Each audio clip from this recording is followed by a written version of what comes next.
Hello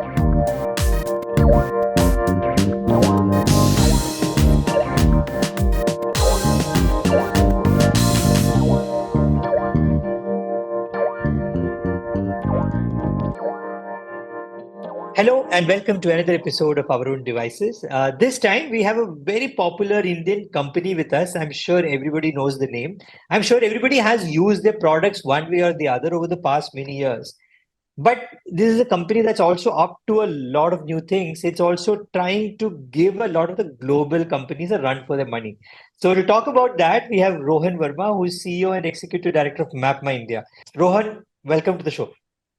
Thank you so much.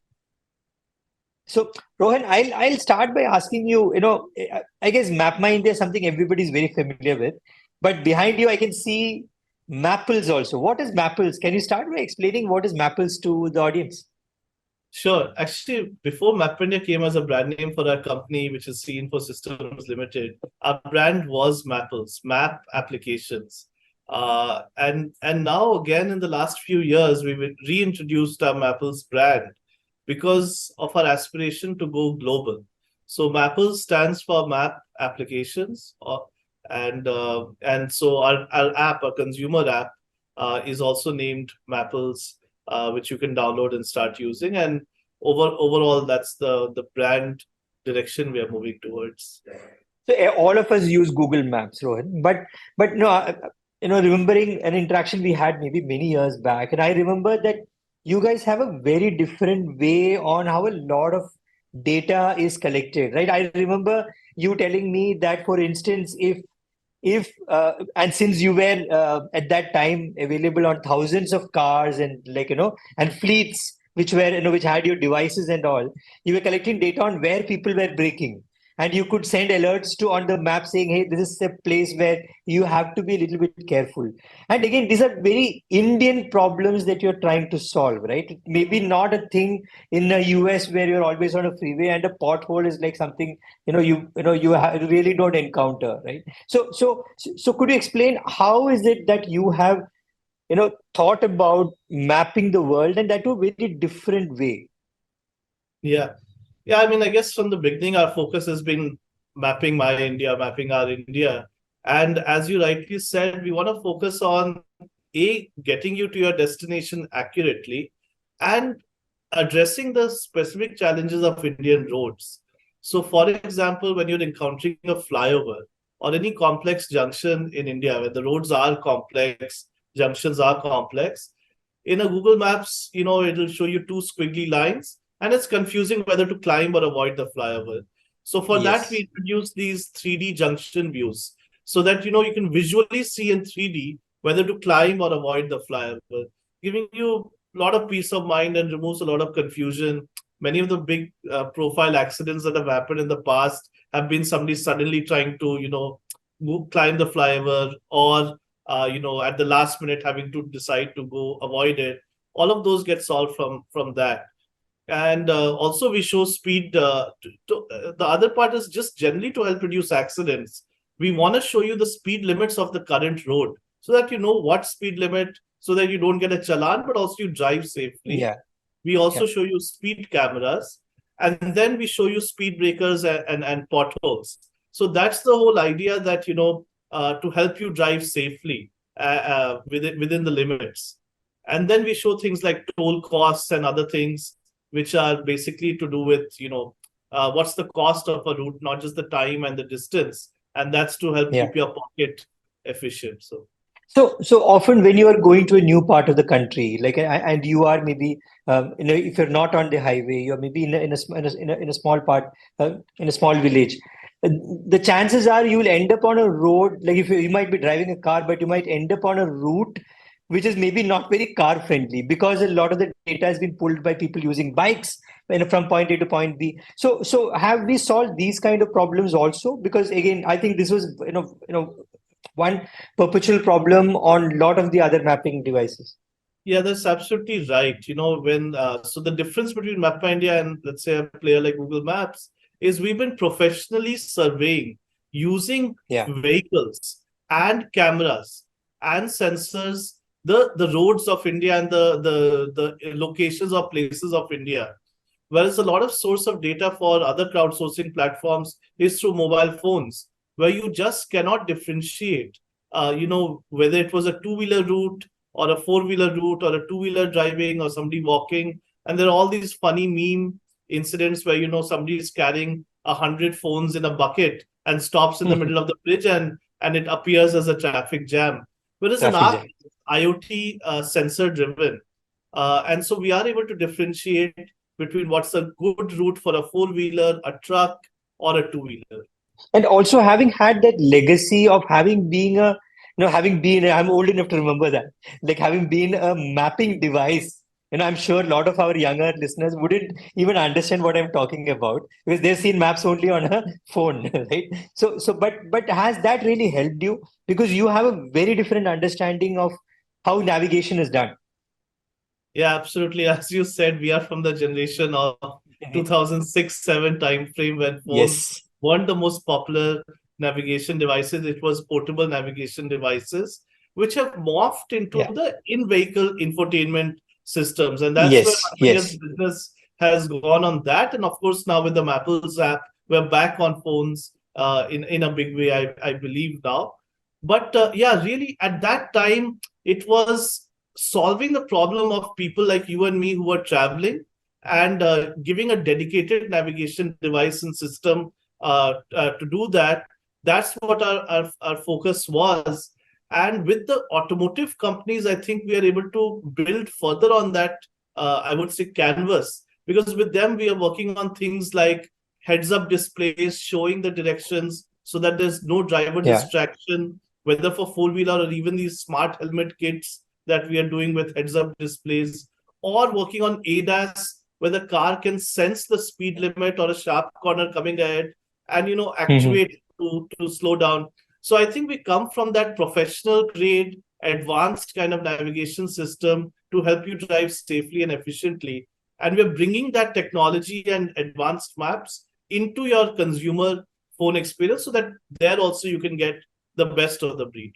And an important part of this entire ecosystem is how you get the geospatial data. So how are you working that? Like even that is a very Indian solution, right? Yeah, I mean that that's been the passion started with my parents who started the company in '95. We're 1,200 people going out there Yeah. collecting data. I mean, over the last 28 years, it's been a mammoth exercise. But it's not just the people; it's the technology we have put in to be able to automate the data collection. It's the AI computer vision pipelines we have created to extract information from the photos, videos, panoramas and the GPS movement of vehicles. It's the IoT sensors that we have put in place, which are there are lakhs of vehicles giving us a real time feed of how the roads are behaving or looking like. And finally, now with drones, we are now flying drones to capture data from 3D. And then there are customers, whether on the enterprise world or consumers, who are continuously using and giving us feedback for various use cases. And that's what makes our map more holistic, more advanced, more accurate versus some of the other approaches of other companies. I remember many years ago when I was reviewing a mapping device, I had used, I think, a phrase where, it said, nobody is now going to roll down their window and ask for a location or a direction. But how this technology is progressing, you're not talking about autonomous vehicles, drones, all of that using this data to just, do it, without human intervention. I'm sure you guys are in that space too. Yeah, I mean, what's exciting about cars right now, or even two-wheelers, is this talk around ADAS. And if you really want a car to be able to, save you from an accident, this navigation information that we give, like a 3D junction view or speed camera or speed limit alert, can alert you as a driver. But the same things, that same data piped through machine to machine into the car's Yeah. drive control unit can actuate the car, slightly brake or like subtly tilt the headlight of the car towards a sharp corner at night. And all of those actions, when our maps talk to the car directly, is what's helping cars become safer. And that's the next generation of vehicles that will come to the Indian market, which we are quite excited about. And in drones, it's a little bit further out, but the fact that we are building this digital map twin, this 4-dimensional, high definition kind of 3D map updating in real time, that's why we call it 4D. That's going to start helping in things like drone deliveries or drone movement, yeah, or even from a defense application, making sure a drone is able to fly over a mountain or over a forest area autonomously without crashing, or in your colony, if not for pizza but for logistics between one hub to another. So all of those applications are coming. We're quite excited about this space, and we are prepared with the tech and the map kind of from an advancement point of view to see this happen in India. I guess you have also been working with ISRO over the past few years, right? Like, could you explain how does a company like MapmyIndia collaborate with an ISRO? Yeah, ISRO is a phenomenal organization. It's an inspiration to all of us, as just like regular people. But as a company, also, MapmyIndia has a lot of gratitude towards them because, see, ISRO has two huge assets from a intersect with MapmyIndia point of view. One is the satellites which are doing positioning, which is called Navik, India's own indigenous Atmanirbhar GPS system. And the second is their high resolution imagery that they are capturing, what is called Earth observation. And so on both, with Navik, we have collaborated with them for many use cases, including, let's say a fisherman is going out in the sea, in the deep sea. A lot of times, they end up going beyond the maritime boundary of India to drift into Pakistan, for example. So that we alert them with the help of Navik and the Navik app that MapmyIndia has built. It's on the Play Store. And the Honorable PM had mentioned it in Man Ki Baat. And the second is we also tell them cyclone alerts or potential fishing zones. So on one side, we are helping keep them safe. On the other side, we are giving them opportunity, telling them where to go to increase their income. So that's using Navik. But on the other side, with Earth observation, the work ISRO does is phenomenal. Like you are able to see, with the help of ISRO satellites and the analytics they do on top of it, for any farm in the country, you're able to see this year versus last year, same time. Has the crop growth been better or worse? And so that kind of information can help farmers or those in the food value chain to make better decisions about what to do for the crop health, etc. And so what we are doing with this part of ISRO, the Earth observation, is taking the data of ISRO and overlaying it onto Mappls so that any Mappls app user is able to correlate that information, not just vegetation, but even things like snow cover, so that they know that this route might be icy or snow. I mean, it might be dangerous. Or if there's somebody's trying to see what the solar potential of an area could be. So tons of use cases. And I mean, that's why ISRO is like I would say, one of the most amazing scientific organizations of the country. And we're trying to leverage and give the benefit of their research for all sorts of people in the society. Again, ISRO is an organization that has looked at very Indian problems, tried to find solutions for our problems, right? When you use the kind of knowledge and technology they have, along with the kind of stuff that you guys are doing, do you think it's ultimately going to give us an edge compared to a global player, which maybe has a very straitjacketed approach to what it does across the world? Yeah, I always say if you solve for India, you solve for the world, because India is not just one. Absolutely. It's India 1, 2, 3, 4, 5, which kind of put together represents the diversity of the rest of the world. So the fact that ISRO has taken so long, decades to build so many different solutions for India. We ourselves are now almost 30 years old. I think these two combined is that was the whole value of this partnership, that a full stack indigenous Atmanirbhar solution in the area of geospatial, location intelligence, navigation, positioning, tracking, etc. And together we are able to give very, very interesting solutions to Indian government as well as other Indian users. And hopefully over time, to the region and rest of the world too. So this is the other thing I wanted to ask you, like, because mapping became so good and so easy for regular people to access. It also triggered an economy of its own, right? Like, we don't look at it that way, but everything from an Uber to Zomato is dependent on this technology at the end. So do you think at a local level, you mentioned like the hyper local kind of solutions that are coming out of India? Do you think that's again going to give a fillip to economic growth? With new use cases emerging. Absolutely. I mean, yeah, you're right. As consumers, we are using these free mapping apps. So we feel it's a great utility, but we don't necessarily Yeah. understand as a layperson what's the economy or the business model behind it. But really, if you look at it, whether it's property taxation that which generates revenue from the government at a city level, or whether it's for infrastructural development, of what is called Gati Shakti, the logistics, or e-commerce, or as you said, ride hailing, or in the banking Yeah. sector. All of these sectors are using maps in very, very interesting and powerful ways for which they are paying money because it's genuinely one of the most Yeah. useful technologies.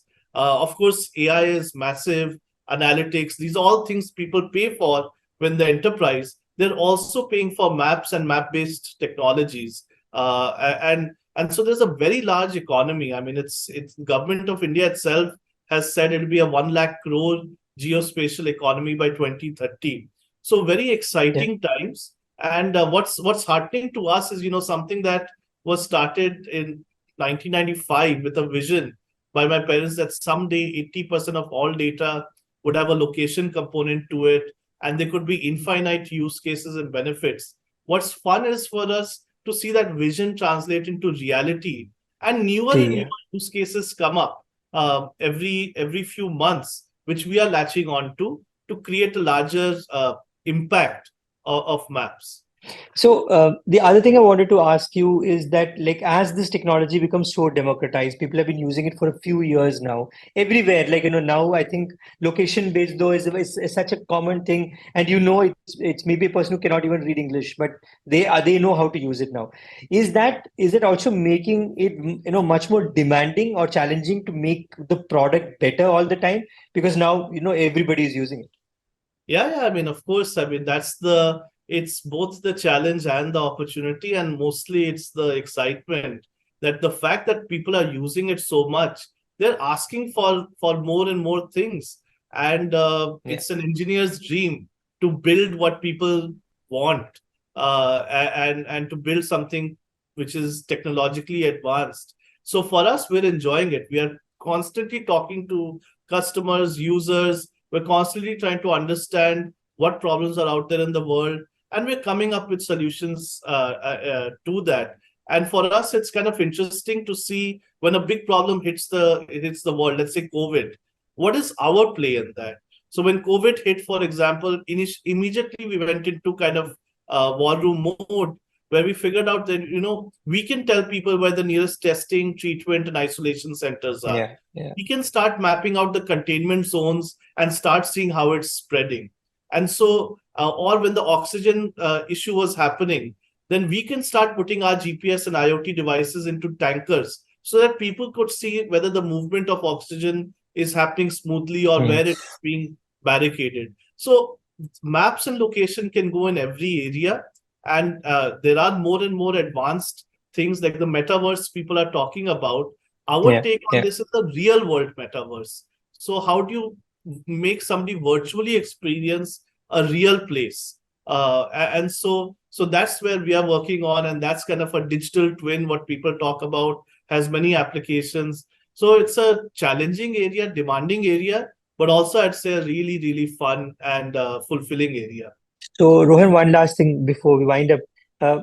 What is it that you are most excited about right now?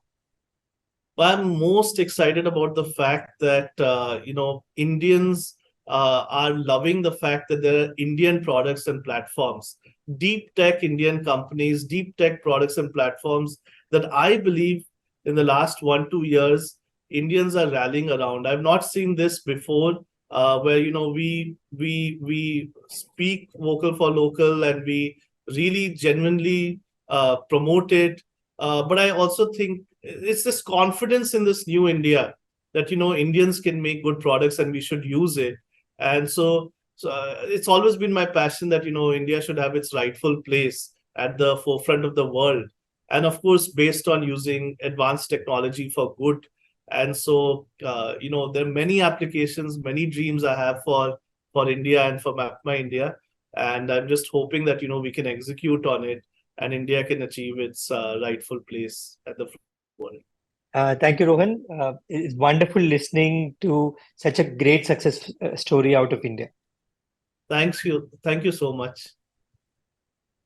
So you were listening to Rohan Verma of MapmyIndia. We'll be back again next week with another guest, lot more insight and knowledge. Till then, the podcast is available everywhere you listen to your pods.